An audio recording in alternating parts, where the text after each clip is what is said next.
Alkitab murni, kisah penciptaan dunia Adam dan para nabi hingga ke penggenapan nubuatan di tanah Israel. Yesus Kristus dilahirkan sebagai penebus semua manusia yang berdosa. Ia disalibkan dan bangkit pada hari ketiga, naik ke surga dan akan datang kembali. Itu ajaran. Pernah nggak sih Anda nemu satu ayat kuno yang jadi perdebatan selama ratusan tahun? Hari ini nih, kita bakal jadi detektif sejarah buat ngebongkar makna asli di balik salah satu ayat paling kontroversial di Alkitab. Ini bukan sekedar baca teks ya, ini lebih kayak kita mecahin sebuah misteri kuno. Oke, kita langsung aja ke intinya. Ada satu tafsiran yang menarik banget dari pasal ini, yang katanya menghubungkan seorang nabi perjanjian lama dengan pendiri Islam. Yuk kita telusuri bareng-bareng bukti-bukti dan sejarah di balik klaim ini. Nah, ini dia pertanyaan utamanya. Pertanyaan yang cukup provokatif dan jadi inti dari penelusuran kita kali ini. Semua ini berpusat pada satu ayat spesifik dalam kitab Yesaya yang tafsirannya itu macam-macam banget. Coba dia lihat ini, di sebelah kiri Yesaya 29 ayat 12. Di sebelah kanan kisah wahyu pertama Nabi Muhammad. Perintahnya sama-sama bacalah dan jawabannya pun mirip, aku tidak bisa membaca. Secara bahasa dan cerita ini paralel banget. Jadi ya wajar aja kalau banyak yang menghubungkan keduanya. Tapi kita nggak bisa dong asal comot satu ayat aja, konteks itu segalanya. Jadi buat ngerti ayat 12, kita harus lihat ayat-ayat di sekelilingnya. Yuk kita buka bareng-bareng kitab yang termeterai ini. Dan coba lihat ini, ayat berikutnya, ayat 13, langsung ngasih konteksnya. Ternyata ini adalah kritik pedas soal ibadah yang munafik, yang nggak pakai hati. Jadi ini bukan tentang masa depan, tapi tentang kepura-puraan spiritual di zaman itu. Tuhan seolah-olah bilang, omongan kalian sih manis, tapi hati kalian jauh dariku. Jadi, kitab yang termeterai ini ternyata bukan buku beneran.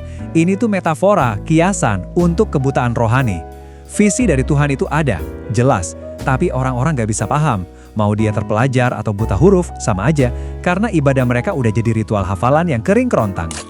Ayat-ayat sebelumnya itu ngasih gambaran yang suram banget. Tuhan seakan-akan bikin para pemimpin rohani mereka, para nabi dan pelihat, tertidur pulas. Mata mereka ditutup, kepala mereka diselubungi, mereka jadi nggak bisa lagi memahami pesan Tuhan. Dan kenapa? Ya karena kemunafikan mereka itu. Inilah makna sebenarnya dari kitab yang termeterai. Oke, sekarang kita geser sedikit.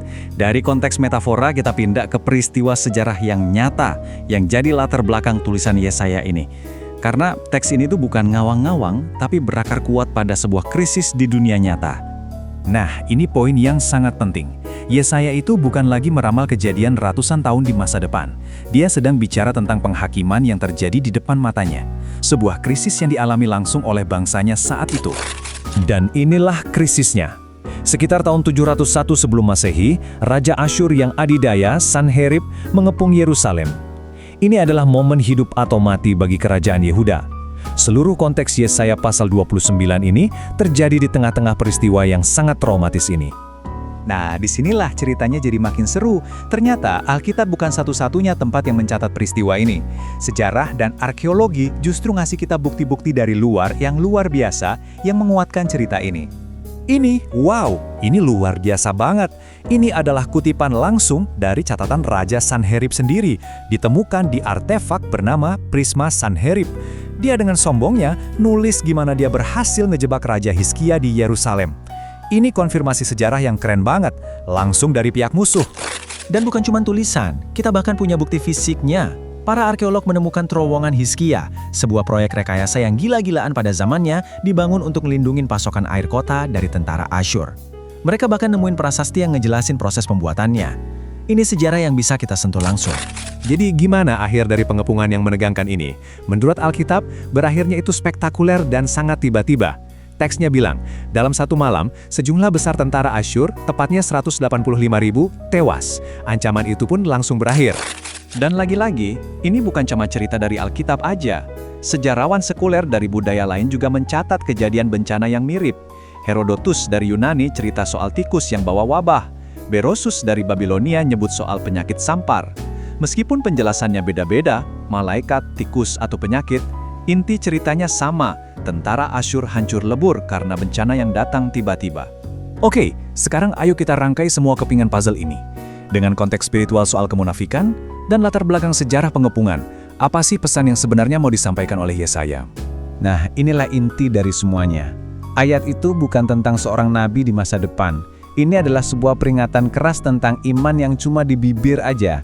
Agama yang penuh ritual tapi nggak punya hubungan yang tulus dan sepenuh hati dengan Tuhan. Ini kritik buat orang yang cuma gerak badannya, tapi nggak ada maknanya. Jadi, kalau kita lihat lagi ke belakang, kita jadi sadar betapa pentingnya konteks sejarah dan sastra.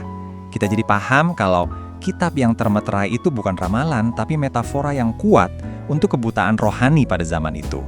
Dan yang paling penting, kita lihat gimana pesannya tentang bahaya ibadah yang kosong ternyata masih relevan banget sampai hari ini. Dan semua ini akhirnya membawa kita ke satu pertanyaan buat direnungkan.